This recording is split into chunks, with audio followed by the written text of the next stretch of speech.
झालेली आहे त्याच्या संदर्भात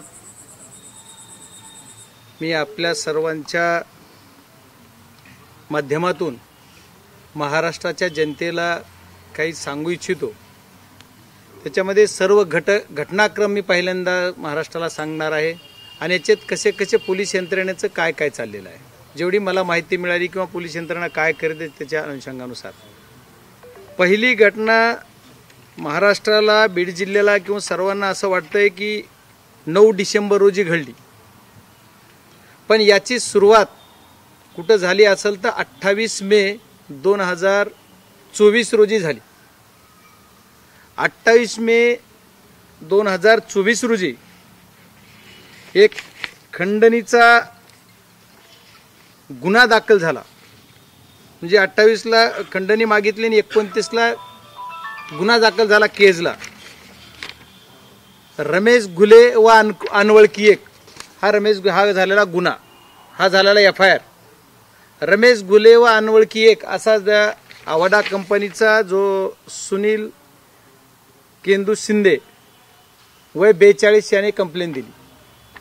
28/5 ला कंप्लेंट दिल्याच्या नंतर रमेश घुलेला अटक झाली, जामीन झाली, पण अनवळखी कोण आहे ही आणखीही पोलिसांनी हुडकलेला नाही किंवा त्याच्यावर काही पोलीस बोलत नाहीये। याचा अर्थ काय? याचा अर्थ आहे की यांना कुणीतरी सांगितलं आणि अनवळखी जो आहे त्याच्यावर पुन्हा कुठं काही बोलायचं नाही, वाच्यता करायची नाही, म्हणजे अनवळखी तो तिथंच थांबला गेला। पण ही ज्या दिवशी घटना घडली 28 तारखेला आणि 29ला फिर्याद घेतली, म्हणून हा रमेश घुले नावाचा व्यक्ती याच्यानंतर पुन्हा कुठेही पिक्चरमध्ये आला नाही किंवा कुठेही यांनी परत पुन्हा कुठलं काम अवैध करण्यासाठी तो त्याच्यानंतर कुठला गुन्हा दाखल झाला नाही किंवा दिसला नाही। हा पहिला मुद्दा, म्हणजे पोलिसांनी वेळीच कारवाई केली त्या याच्यावर, म्हणून तो विषय संपला। पण त्याच्यानंतर 6 डिसेंबर रोजी आवाडा कंपनीच्या यार्डामध्ये काही गोष्टीचे धक्काबुक्की झाली, मारामारी झाली, भांडणं झाले अशी प्रथमदर्शी तुम्हाला सर्वांना दिसतं। पण याची सुद्धा सुरुवात कुठं झाली तर याची सुरुवात 29/11/2024 रोजी झाली। 29/11/24 रोजी खंडणी मागितली, 2 कोटीची खंडणी मागितली आणि त्याचा FIR कधी झाला 11/12ला। म्हणजे खंडणी कधी मागितली 29/11ला। 29/11ला जर खंडणी मागितली तर 29/11चा FIR पुढे झाला। पण त्याच्या मीनवाईल तुम्हाला सांगतो की त्याच्यात काय झालं तर खंडणीची पूर्तता झाली नाही, खंडणी मिळाली नाही, पैशाचा व्यवहार ठरलेला मिळाला नाही। याच्यासाठी त्यांनी 6 डिसेंबरला त्या आवाडा कंपनीच्या तिथं जाऊन सगळे गुंड पाठवून मारामाऱ्या करणे, भांडणं करणे आणि दहशत निर्माण करण्याचं काम या सर्व 7 लोकांनी केलं। ह्याच्यावर ज्या तिथं वॉचमॅन ठेवलेले आहेत, ज्या कंपनीलाही कॉन्टॅक्ट दिलेला आहे, वॉचमॅनचं जी सिक्युरिटी द्यायची ही कंपनी जी आहे ते या कंपनीला जी कॉन्टॅक्ट दिलंय ते कंपनीला जी कॉन्टॅक्ट दिलंय ते जी कंपनीला कॉन्टॅक्ट दिलंय तर ते कंपनीला दिलेलं कॉन्टॅक्ट कुणाच्या सांगण्यावरून बीड जिल्ह्याच्या बाहेरच्या व्यक्तीला दिलंय।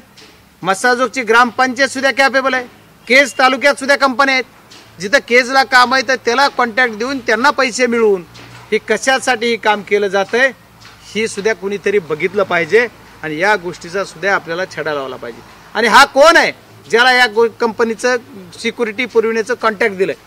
मग केज तालुक्यात कोणी माणूस नव्हता का? मग हा कोण आहे? हा सुद्धा तपासण्याची वेळ आहे। आणि ह्यांनी कॉन्टॅक्ट देताना माणसं कोण ठेवले? तर ठीक आहे, तर त्या ज्या सिक्युरिटीसाठी राहिलेले माणसं तिथं जी काही गार्ड होते, सोनवणे नावाचे काही गार्ड आहेत, काही बरेच काही गार्ड आहेत, तर या गार्डला मारहाण केली, जातीवाचक शिव्यागाळ केली, म्हणून ते 6 तारखेला गुन्हा नोंद करण्यासाठी पोलीस स्टेशनला आले असता पोलिसांनी काय केलं, साधा नॉमिनल एक गुन्हा दाखल करून घेतला आणि नॉमिनल गुन्हा दाखल करून काय केलं, त्यांना सोडून दिलं।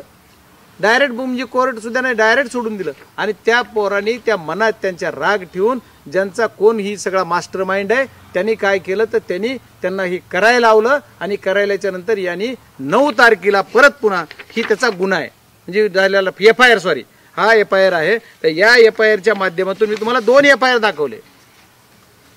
म्हणजे या सर्व गोष्टीतून आपण सर्वजणांनी बोध घ्यायसारखा विषय आहे की ही घटना घडती कुठून.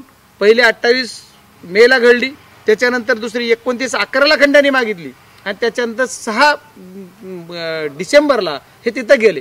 6 डिसेंबरला त्यांचं काय झालं नाही, त्यांच्या मनात राग आला आणि हे जे कुणी आता खंडणीखोर आहेत यांचा कुणाकुणाला फोन आला मिनवाईल. म्हणजे माझं म्हणणं आहे की 29/11 पासून लय मागे गेला नाही 28/5ला, पण 29/11 पासून त्याने पोलीसच्या कुठल्या कुठल्या माणसाला केजला खंडन केली. 29/11ला आता जो खंडणीचा आरोपी जो जेलमध्ये आहे, जो पोलीस रिमांडरमध्ये आहे, तो 29ला केजमध्ये होता. केजमध्ये त्यांनी रजिस्ट्री ऑफिसमध्ये एक रजिस्ट्री करून घेतली एका प्लॉटची. त्याला कायच कमी पडलं कुठपर्यंत केजला प्लॉटची रजिस्ट्री. त्याच्याबरोबर कोण कोण होतं 29/11 पासूनचे तरी CDR काढा म्हणजे तुम्हाला सगळं कळल. ही सर्वात महत्वाची गोष्ट आहे. 29/11 आणि 29/11ला जर खंडणी मागितली होती, शिव्या दिल्या होत्या, काय त्याचे काय काय झालं हे दिलं, तर मग 11-12 पर्यंत ही खंडणीचा गुन्हा जर दाखल झाला असता तर आमचा कदाचित संतोष अण्णा देशमुख यांचा खून झाला नसता, मर्डर झाला नसता. ही सर्वात बाब चुकीची झाली. एवढंच नाही तर पुन्हा 6 तारखेला जी FIR दाखल केला तिथंच जर खंडणी किंवा जसा मागचा गुन्हा मी सांगितलं होता झालेला जे तुमच्या त्या ह्याच्यावर